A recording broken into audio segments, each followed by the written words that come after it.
তো যারা দীর্ঘদিন ধরে গ্যাস্ট্রিকে ভুগবেন তাদের কিন্তু খাদ্যনালীতে ক্যান্সার হওয়ার চান্স বেড়ে যায়। গ্যাস্ট্রিকের তৃতীয় সমস্যা হলো আপনার খাদ্যনালী সরু হয়ে যাবে, চিকন হয়ে যাবে। তো যখন আপনার খাদ্যনালী সরু হয়ে যাবে, চিকন হয়ে যাবে, তখন আপনি শক্ত কিছু গিলতে পারবেন না। গিলার পর মনে হবে যে গলার ভিতরে আটকে গেছে। শরীরে রক্ত শূন্য থাকবে, তখন আপনার শরীর দুর্বল হবে, আপনি কাজকর্ম করতে পারবেন না, অল্পতেই হাঁপায়ে যাবেন, বুক ধড়ফড় করবে, অনেকের জিহ্বায় ঘা হওয়া সহ হার্টেরও অনেক ইস্যু দেখা দিতে পারে। আপনারা যদি গ্যাস্ট্রিকে দীর্ঘদিন ধরে ভুগেন এবং এটার পার্মানেন্ট কোনো সলিউশন না করেন, তাহলে কি কি সমস্যায় ভুগতে পারেন? প্রথমত হলো আমাদের যে খাদ্যনালী আছে, এই খাদ্যনালীতে ইনফ্লামেশন হবে। এখন খাদ্যনালীতে যখন ইনফ্লামেশন হবে, তখন আপনার আপার অ্যাবডোমেনে পেইন হইতে পারে, খাবার খাইতে গেলে তো জ্বালা পোড়া থাকবেই, এবং খাদ্যনালী ফুলে যাবে বা লাল হয়ে যাবে।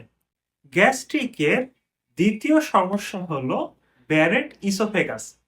আপনারা আপনাদের হাত ও পায়ের দিকে খেয়াল করলে দেখতে পাবেন, যে সমস্ত জায়গা, যে সমস্ত স্কিন অনেক বেশি ইউজ হয় বা অনেক বেশি ঘষা লাগে জুতা পরলে বা অন্য আদার্স কাজ করলে, সেই সমস্ত স্কিনের জায়গা কিন্তু মোটা হয়ে যায় বা কালো হয়ে যায়।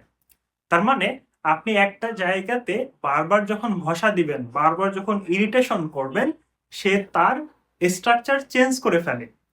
অনুরূপভাবে আপনার যখন গ্যাস্ট্রিক বা বুক জ্বালাপোড়া থাকবে, পেটের ভিতরের অ্যাসিড যখন আপনার অন্ননালী বা ইসোফেগাসকে বারবার জ্বালাই দিবে, তখন এই অন্ননালী এই বারবার জ্বালানো থেকে বাঁচার জন্য তার স্ট্রাকচার চেঞ্জ করে ফেলে। এখন এটা একটা প্রি ম্যালিগন্যান্ট কন্ডিশন, মানে আপনার ক্যান্সার হওয়ার আগ মুহূর্তের কন্ডিশন সে তৈরি করে ফেলে। তো যারা দীর্ঘদিন ধরে গ্যাস্ট্রিকে ভুগবেন তাদের কিন্তু খাদ্যনালীতে ক্যান্সার হওয়ার চান্স বেড়ে যায়। আর যাদের খাদ্যনালীতে ক্যান্সার হয়, এটা কিন্তু অনেক খারাপ একটা সিচুয়েশন, তাদের বাঁচার সম্ভাবনা অনেক কম থাকে। গ্যাস্ট্রিকের তৃতীয় সমস্যা হলো আপনার খাদ্যনালী সরু হয়ে যাবে, চিকন হয়ে যাবে।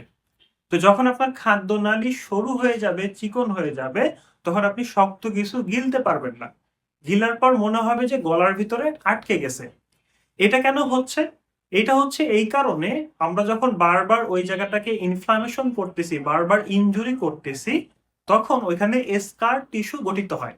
যেমন আপনার শরীরে যদি কোথাও কেটে যায়, সেই জায়গায় কিন্তু সাদা টিস্যু ডেভেলপ করে, বা শরীরে যদি কোথাও পুড়িয়ে যায়, সেখানেও কিন্তু সাদা টিস্যু ডেভেলপ করে। তো এই পুরো অংশে যে স্কিনটা আসতেছে বা কাটা অংশে যে স্কারটা আসতেছে, এরা খুবই খারাপ। এরা কি করে, এরা সবকিছুকে কনস্ট্রিক্ট করে বা চাবায় রাখে, মানে চিপায় দেয়। তো যখন আপনার এই খাদ্য নালীতে এরকম ছিঁড়ে যাচ্ছে, বারবার ইনফ্লামেশন হচ্ছে, যখন স্কার টিস্যু ডেভেলপ করে, তখন আগের যে খাদ্যনালী ছিল, আগের খাদ্যনালী যেরকম প্রসারিত হইতো, এটা ওইভাবে প্রসারিত হবে না। যার ফলে আপনার শক্ত খাবার খাইতে সমস্যা হবে, নরম খাবার বা পাতলা ফ্লুইড জাতীয় খাবার খাইতে আপনার সমস্যা হবে না। কিন্তু একটা সময় দিয়ে দেখা যাবে যে আপনি এই ফ্লুইড জাতীয় খাবারও গিলতে পারতেছেন না। গ্যাস্ট্রিকে আক্রান্ত রোগীদের চতুর্থ সমস্যা হলো রক্ত শূন্যতা ডেভেলপ করে। কারণ একটা জায়গায় যখন আপনার বারবার এরকম ইরিটেশন হয়, তখন সেখানে আলসার ডেভেলপ করে।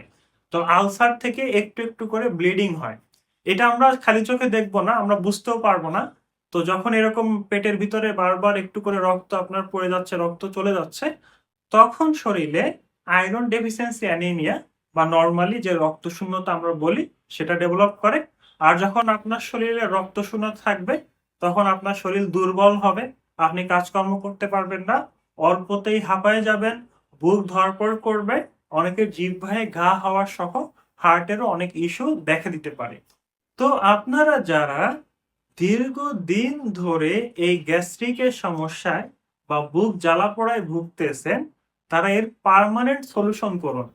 আপনি যদি এই গ্যাস্ট্রিকের সমস্যায় অ্যালোপ্যাথিক ওষুধ গ্রহণ করেন, তখনও সাইড ইফেক্ট তৈরি হচ্ছে, কিছু কমপ্লিকেশন দেখা দিচ্ছে। আবার আপনি যদি এই গ্যাস্ট্রিকের সমস্যাটাকে কোনো ট্রিটমেন্টই না করেন, তখন এরকম কার্সিনোমা সহ, স্ট্রিকচার সহ বা ইনফ্লামেশন সহ আরো অনেক সমস্যা দেখা দিচ্ছে। তো এই গ্যাস্ট্রিকের সমস্যা থেকে বেঁচে থাকার জন্য আপনার লাইফস্টাইল পরিবর্তন করুন, খাবারে পরিবর্তন আনুন। খাবার খাওয়ার আগে অ্যাপেল সিডার ভিনেগারের যে প্রসিডিওর আছে সেগুলো ফলো করতে পারেন। আবার যাদের বুক জ্বালা পড়া অলরেডি শুরু হয়ে গেছে তারা বেকিং সোডা অথবা অ্যান্টাসিড ট্যাবলেট চুষে চুষে খেয়ে আপনার এই গ্যাস্ট্রিকের সমস্যাটাকে নির্মূল করুন।